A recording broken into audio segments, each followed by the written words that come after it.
Degree লাভ করবে, যে শিক্ষা নেবেন একটু পরে। আপনাকে আগে কোরআন তেলাওয়াত করতে হবে, আপনাকে আগে শুদ্ধ মানুষ হইতে হবে। আপনি মানুষ না হইয়া যত ডিগ্রি লাভ করবেন এর কোনো ফায়দা হবে না।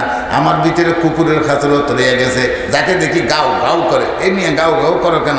গাও গাওয়ার জন্য পাগল কুকুরের কি অভাব আছে নাকি এই দুনিয়ায়? তোমাকে তো মানুষ বানিয়েছে আল্লাহ, কুকুর বানায় নেই। তুমি এরকম করো কেন? শুধু মানুষকে শিং মারতে চায় কেন? আবার এরকম করো। এর জন্য কি মহিষের অভাব আছে?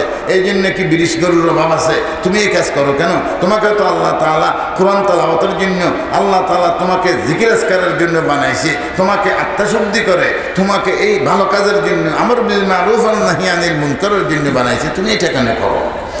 ইউআল্লিমুহুল কিতাবা ওয়াল হিকমা। হিকমতের তালিম, হিকমতের বহু অর্থ আছে।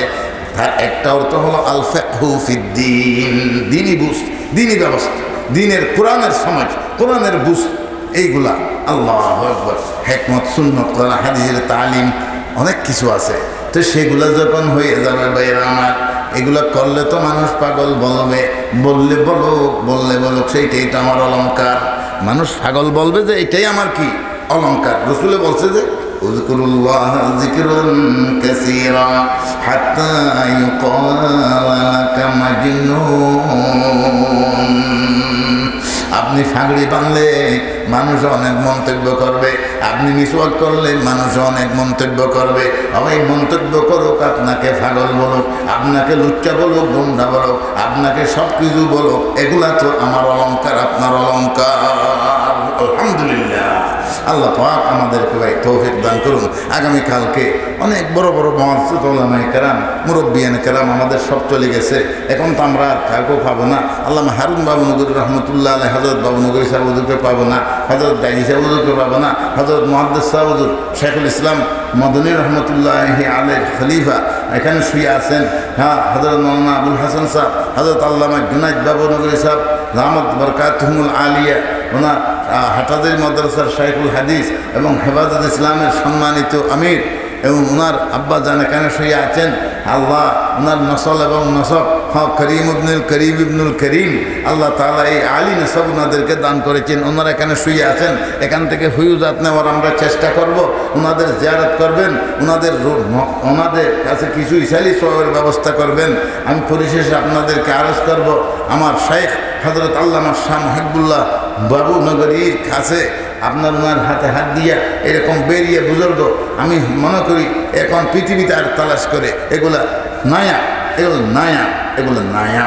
ওনাদের কোনো মেসাল পাওয়া যাবে না। চেজুই চেজুই মেসালে মুহাম্মদ, যেমন বলা হয় চেজুই চেজুই মেসালে মুহাম্মদ, নয়াবি মেসালে মুহাম্মদ।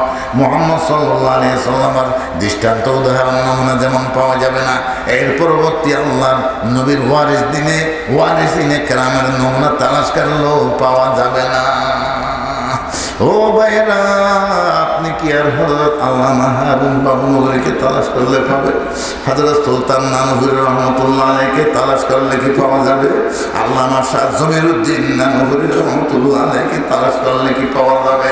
হযরত শাহ জমিরুদ্দিন হাটাজারি সুহাবিলি রহমতুল্লাহ আলাইহি, হযরত মাওলানা হাবিবুল্লাহ রহমতুল্লাহ আলাইহি, আপনি কি হযরত শাহ সুফি আজিজুর রহমান সাহেব রহমতুল্লাহ আলাইহিকে তালাশ করলে পাবেন? আপনি হযরত মাওলানা আমিন সাহেব রহমতুল্লাহ আলাইহিকে তালাশ করলে পাবেন? আপনি কি হযরত বুজুর্গ সাহেব রহমতুল্লাহ আলাইহিকে তালাশ করলে পাবেন? ভাইরা আমার, হযরত শাইখুল ইসলাম আল্লামা আহমদ শফি রহমতুল্লাহি আলাইহি অল্প কিছুদিন আগে আমাদের থেকে চিরবিদায় নিয়েছেন। ওনাকে কি আর তালাশ করলে পাওয়া যাবে? ভাইরা আমার, সব কেউ চলে গেছে। এখন আমাদের মুরব্বীদের মধ্যে আল্লাহু আকবার সরতাজ আমাদের মুরব্বী হযরত বাবু নগরী সাহেব বারাকাল্লাহু ফি হায়াতি আছেন। হুজুরের হাতে হাত দিয়া হুজুরের সিনার থেকে কিছু দৌলত নিয়ে যাবেন, হারাইলে বুঝবেন, তখন আর চিন্তা করবেন পাওয়া যাবে না, সিনার সাথে মিলাবেন। আল্লাহ আমাদেরকে তৌফিক দান করুন। অনেক কথা বললাম, বেয়াদবি মাপ চাই। এই মঞ্চগুলো আমাদের জন্য না, এই মাহফিলগুলো আমরা বয়ান করার মতো না, আমাদের মতো। হযরত আমাকে বলছেন তোমাকে আর দাওয়াত দেব না, খবর দেব, জীবনের জন্য দাওয়াত দিয়ে দিলাম। হযরত ভাবনগরী দামাত বরকাতুহুল আলিয়া আমাকে বলেছেন দাওয়াত দেব না, তোমাকে খবর বলবো, চলে আসবা। আলহামদুলিল্লাহ আজকে আসতে দেরি হয়ে গেছে গাড়ির সমস্যার কারণে। আমার আজিজ হযরত মুফতি ইকবাল সাহেব বারবার খবর নিচ্ছেন, হযরত আল্লামা হারুন আজিজি বারাকাল্লাহু ফি হায়াতি বারবার খবর নিচ্ছেন। হযরত মুহতামিম সাহেব হুজুর আপনার কথা জিজ্ঞেস করেছি। আসা মাত্র আমার ছোটো বাচ্চাটা, সবচেয়ে ছোটো বাচ্চাটাকেও নিয়ে আসছি হযরতের কাছে একটু দোয়া নেওয়ার জন্য। ভাই আপনারা মুরব্বীরা আপনারা কাছে পেয়েছেন, কদরে নিয়ামত বাঁধে সওয়াব। চলে গেলে বুঝবেন, চলে গেলে বুঝবেন। থাকা অবস্থায় নিজকে ধন্য করে নেন, নিজকে ধন্য করে নেন। আগামীকালকে সকালে হযরতের বয়ান হবে ইনশাআল্লাহ।